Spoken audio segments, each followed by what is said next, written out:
Hi అండి అందరికీ. సింపుల్‌గా, టేస్టీగా, క్రిస్పీగా ఎంతో తక్కువ ఇంగ్రీడియెంట్స్‌తో చేపల ఫ్రై ఎలా తయారు చేసుకోవాలో ఈ వీడియోలో చూసేద్దాం. చూసేయండి. చేపలు నీసు వాసన రాకుండా ఉండాలంటే ఉప్పు, పసుపు వేసి బాగా వాష్ చేయండి. లేకపోతే గనక నిమ్మకాయ రసం, ఉప్పు వేసి బాగా వాష్ చేసుకోండి.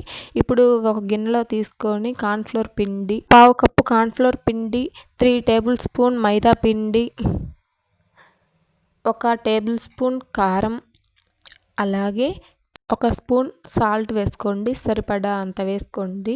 ఒక హాఫ్ టేబుల్ స్పూన్ పసుపు, half tablespoon garam masala, half tablespoon ధనియాల పొడి, 1 tablespoon ginger garlic paste, అల్లం వెల్లుల్లి పేస్ట్ వేసి కొంచెం వాటర్ వేసుకొని కొంచెం కంటెన్సీ బాగా మంచిగా వచ్చేలాగా కలుపుకోండి. అలా అని మరీ గట్టిగా కాకుండా, అలా అని పలచగా కాకుండా బజ్జీలు వేసుకుంటారు కదా, ఆ కంటెన్సీ వచ్చే వరకు ఇలా బాగా కలిపేసుకోండి. మీరు బయట హోటల్లో గనక చూస్తే గనక ఫుడ్ కలర్ వేసేసి చేస్తారు కదా క్రిస్పీగా అలాగా మీ ఇంట్లో కనుక ఫుడ్ కలర్ ఉంటే కనుక కొంచెం యాడ్ చేసుకోండి.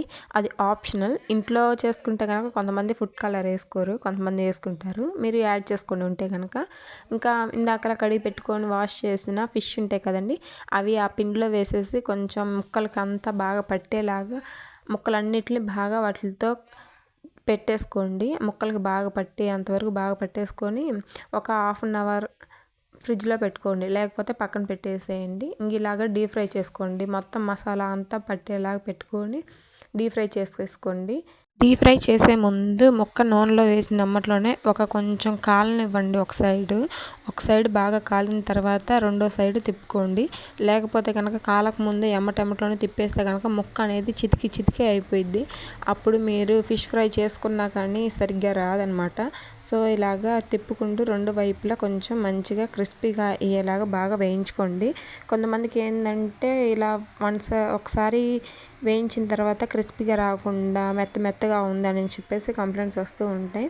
సో అలా వచ్చినప్పుడు ఏంటంటే మీరు మెత్తగా రాకపోతే కనుక ఒకసారి డీప్ ఫ్రై చేసుకొని అయిపోయిన తర్వాత మళ్ళీ ఆ డీప్ ఫ్రై చేసుకున్న వాటిని మళ్ళీ ఆయిల్లో వేసేసి ఇంకొక 5 మినిట్స్ డీప్ ఫ్రై చేసుకోండి. అప్పుడు చాలా క్రిస్పీగా వస్తాయి.